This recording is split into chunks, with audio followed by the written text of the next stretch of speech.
Today we travel to rural Alaska with a very, very important story. Today's youth are pressured by their peers to have sex before marriage.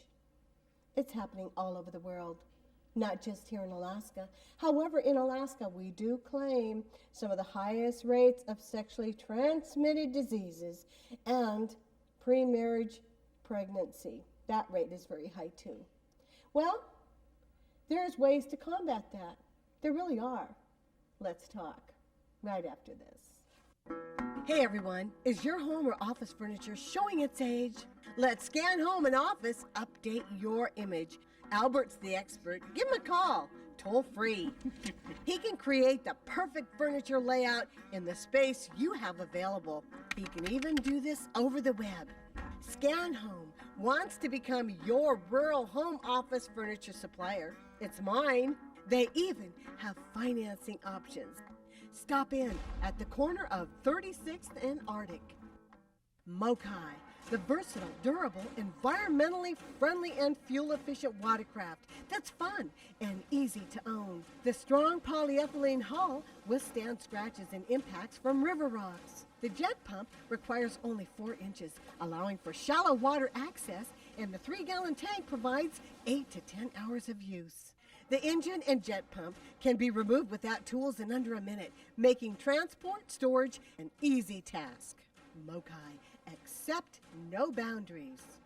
Earlier I spoke about pressure. The youth have pressure to perform premarital sex, pressure by their peers to be cool and part of the crowd. Well, it's actually fine not to have premarital sex. Let's find out why and who's doing that, who's participating and choosing the other way.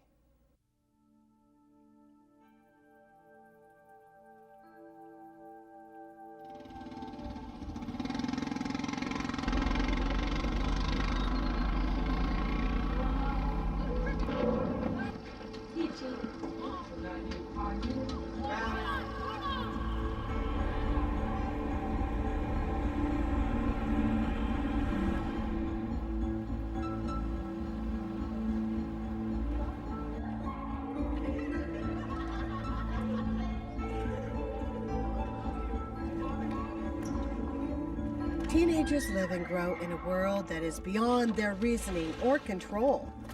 Influences abound and can make life hard even at the best of times. And growing up in a rural setting has its own unique problems. With the high substance abuse and suicide rate among Alaskan youth, it could seem like things are bad enough, but some people are looking even further into the issues youth are facing today.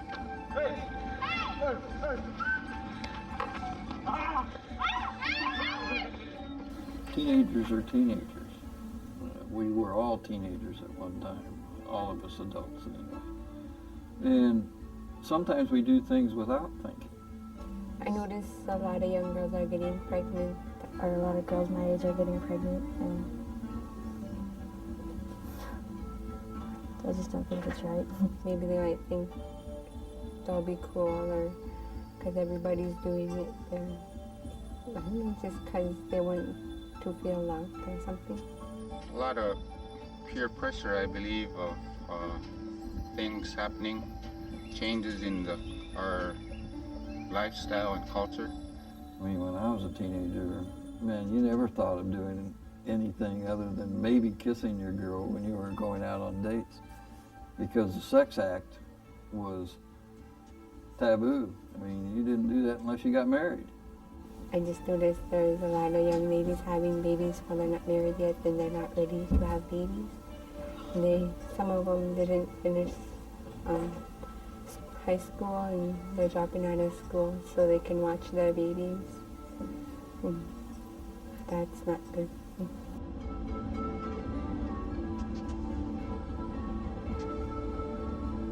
Alaska experiences a high rate of sexually transmitted diseases. It is also home to numerous teenage pregnancies and other problems related to youth sexualization. So how does one address the problems teens face and help them learn from mistakes others have made? Where do we start? let's talk about sex.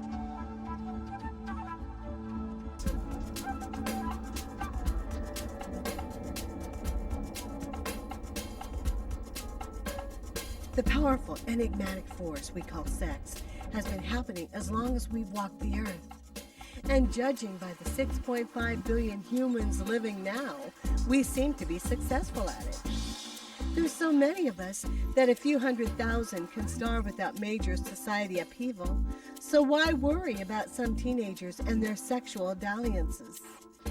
We all seem to know it's going on, so how have our views changed? Is society changing? Can we blame all our problems on pop culture, movies, MTV, and the internet? There is a group of people that are eager to talk about these things and are driven to reach out to the youth of today. That's right, herpes is an STD. Good. What other STDs do you remember that we talked about? They're part of the Let's Talk Healthy Relationships undertaking, an abstinence education program aimed at adolescents age 12 to 18. Okay, what other STDs do you know about? AIDS, chlamydia. Very good. Good memory. I'm waiting because I don't want to get a disease. I have a future ahead of me, and I don't want to mess up my life. If my husband asks me if he's a first, I want to say yes. Because I respect myself. I have so much going for me. A child would only slow me down. Let's Talk was a small local endeavor until 2002, when it received a federal grant to help the message reach communities statewide. I'm protecting my heart. Waiting doesn't make you less of a man.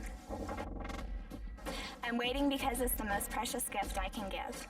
We began with presentations in the Anchorage area about 17 years ago, expanded to the Matsu Valley, and then we were awarded a grant to reach communities across the state of Alaska. Over a 3-year period, we reached over 100 communities and 36,000 youth with abstinence until marriage presentations. For Sex Road, what are some reasons that teenagers might choose to wait for Sex Until Marriage Road? Let me hear some. These days, almost 20 presenters take the Let's Talk Healthy Relationships program into public and private schools, youth facilities, and church youth groups. We're talking about an exciting topic, which is... Well, I was thinking along the lines of healthy relationships, you know? Okay, now guys... The program has a threefold objective. As well. First and foremost, Let's Talk has a charge to share the healthy relationship message with all Alaskan youth, from the most remote villages to the largest communities. Second, they're aiming to recruit and assist 20 communities across Alaska in developing their own community-based abstinence education program. Third, Let's Talk is planning a statewide resource center to support the community-based programs. The choices you make today, can they affect your future? Yeah. And not only a little bit, but what's this big word? Profoundly, like hugely. It's entirely possible. You know, there are a lot of other programs that share the other side, a lot about contraceptives and such, and often it gives a very low emphasis on abstinence, which can be a very mixed message. Like, well, we don't really expect that you could do this, or that if you use a condom, you're completely safe, no problem, you know, go for it. But the fact of the matter is that, for example, with condoms that do reduce the risk of STD, it does not eliminate. So why abstinence? One reason is that it is 100% risk elimination. And what we encourage our youth is, you know, it's about goals. It's about respecting and valuing themselves and looking at, you know, what would I love to see happen with my life, and what are ways to protect those goals. Abstinence is a way to protect those goals. What are some things that slow a person down from reaching their goals? Okay, drugs, alcohol, okay, diseases. Are you able to go to school when you have a baby? If you really want something, like if you want to graduate from high school or go to college after you graduate, it's really important. like to reach your goals, to be what you want to be, like, be all you can be. What kind of feeling do you get if you thought about being pregnant right now at 16? I would think that my life is over. I got lots of dreams and plans for myself, and that it'll just slow me down to my goals. Whether these goals include a family, job, career, or just living without the hindrance of a physical malady the rest of their life, the future is indeed on most kids' minds.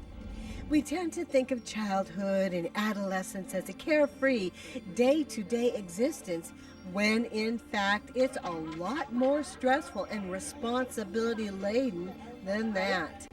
You, my friend, are going to attempt to balance this yardstick on your hand. But you are only allowed to look at your hand. Every decision these young people are making may affect the rest of their lives. To illustrate this point, these kids were shown how difficult it is to manage things without keeping the end in sight. Ready? All right, can you give it a shot?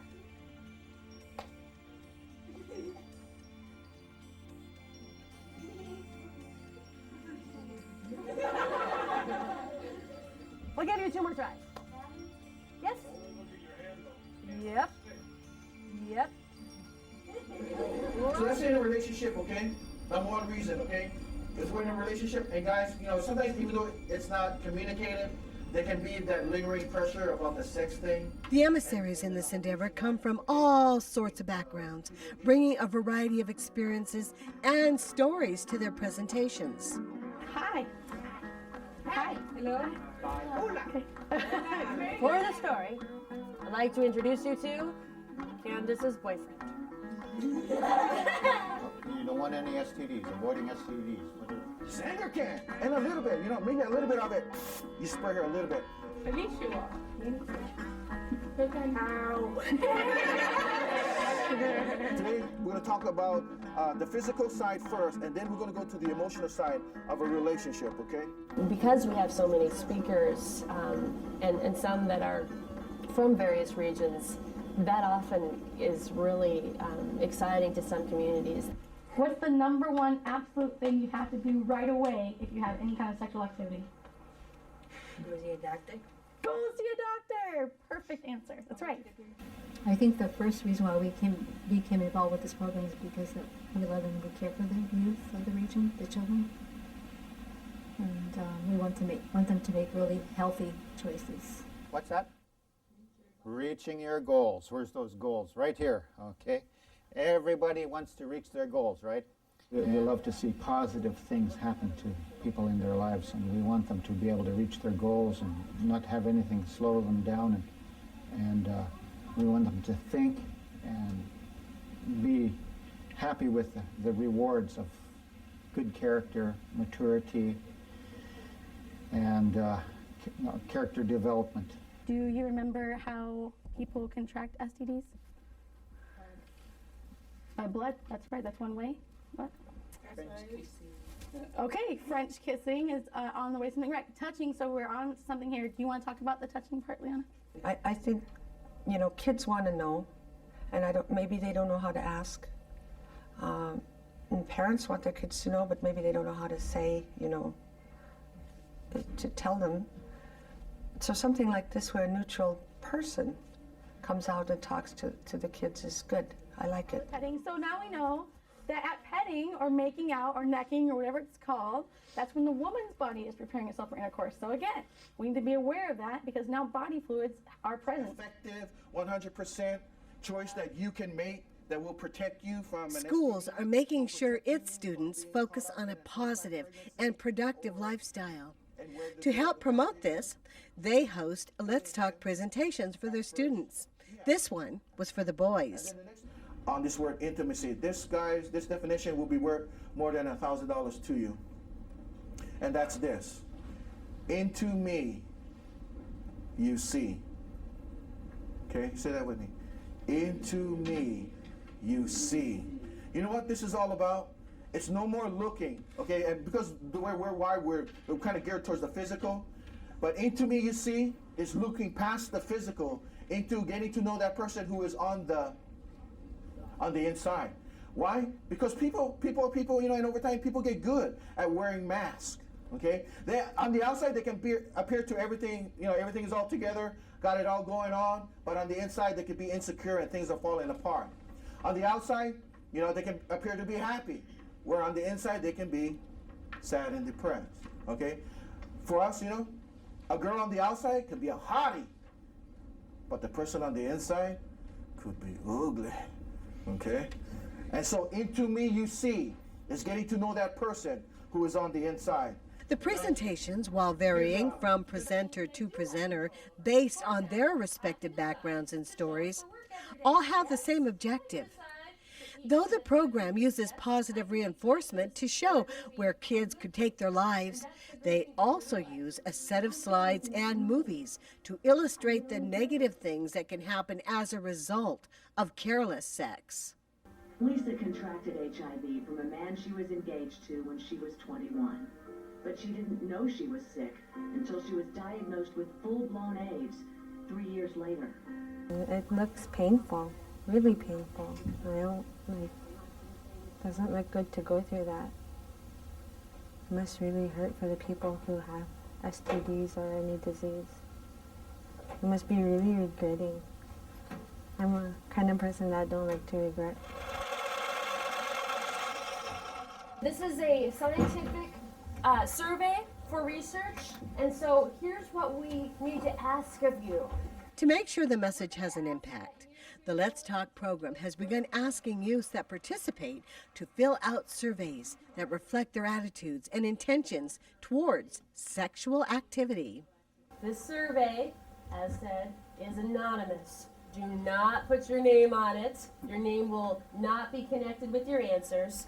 Surveying is a vital part of our program. It will help us to determine whether or not our program is successful, what kind of changes that we need to make. Is it making an impact out there with the youth, short-term and long-term? This is not like a test where there are right and wrong answers. Just tell us what you think.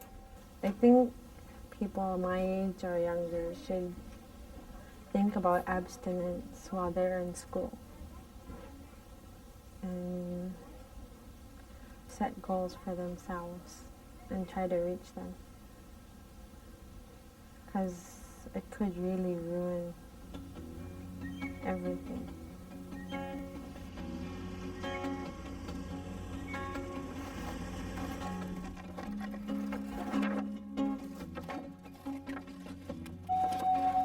There's another puppy.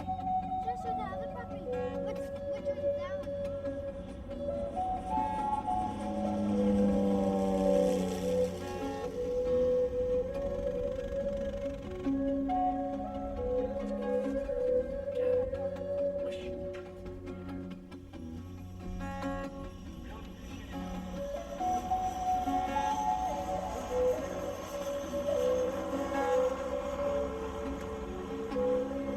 We jump at any chance we have to give our kids an opportunity that they don't get.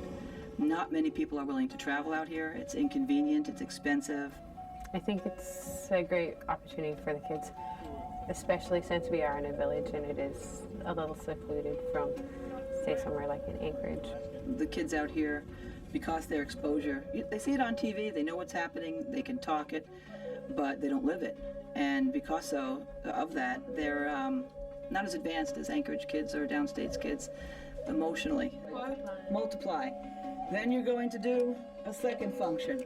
They don't have 15 different girlfriends over the course of their high school. They might have 3 or 4. That's how many people there are in their age group.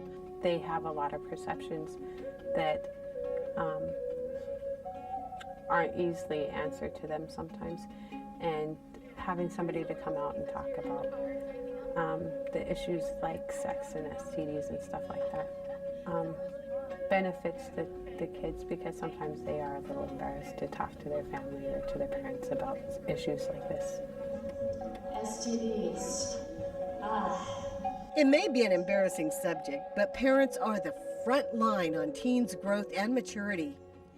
As Let's Talk's presentation says, there is no unit, agency, organization, policy, or program that has more influence on society than the family unit, for better or worse.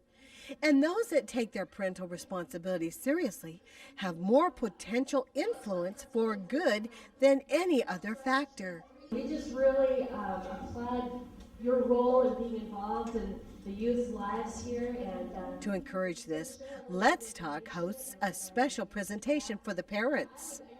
From 6th to 7th grade, the number of sexually active youth have doubled. By 8th grade, again it doubles. By 9th grade, 1/3 of youth are sexually active. Well, last night we had a small parent night here in Kidwell.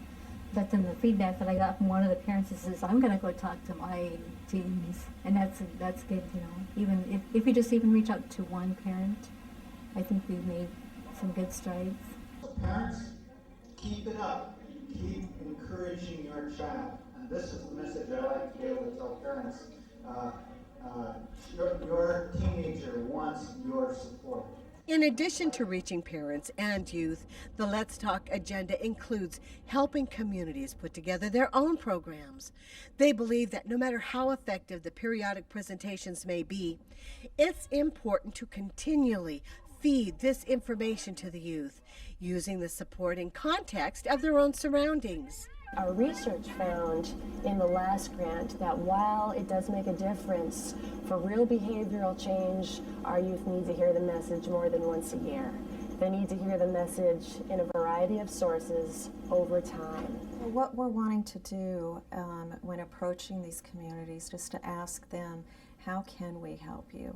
What are your needs? What do you need from us? How can we assist you? By that way, then they're the ones that know what their needs are and how it would be best to be developed within their community.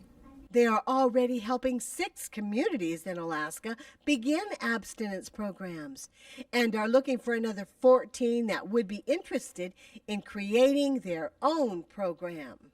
The different kinds of assistance that we provide is like technical assistance, showing them how to develop your own program, anything from possibly fundraising to maybe assisting them to get to a grant writing workshop, curriculum training, outreach supplies, which would include posters, brochures, bookmarks, stickers, you know, those fun things, those reminders for the kids.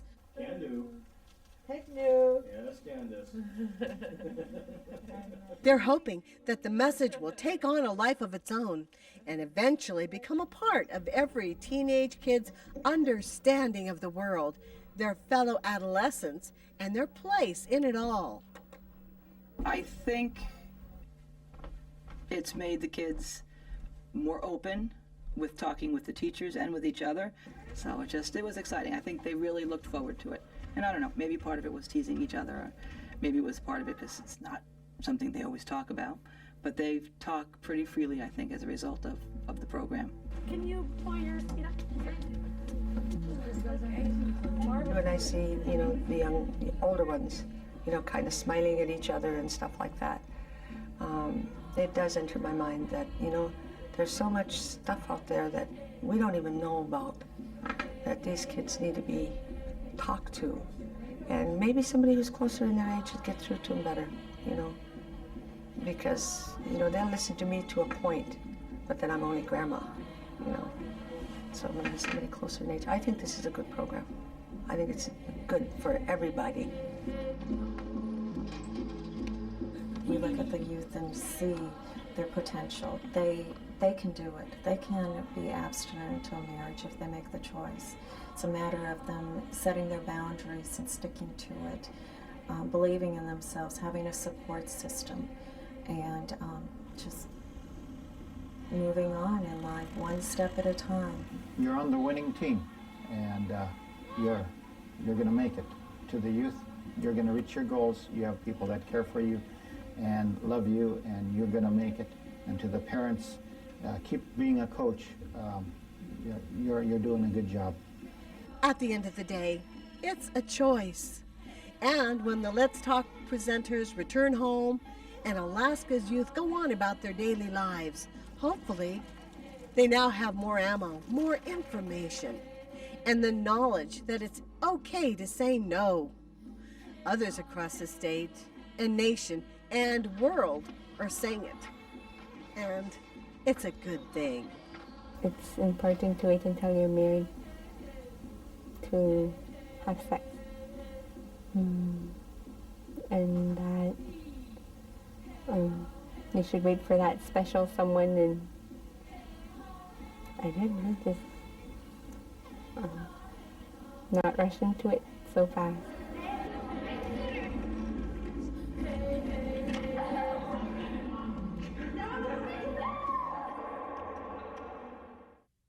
Thank you everyone at Let's Talk for sponsoring this program and sharing this very important subject with all the viewers.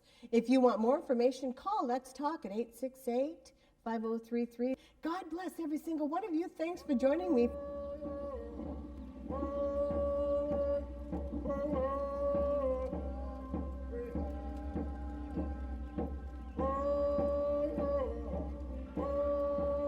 So did you guys learn anything yesterday during your Let's Talk? Sex. Yeah. What about sex? Reasons not to do it.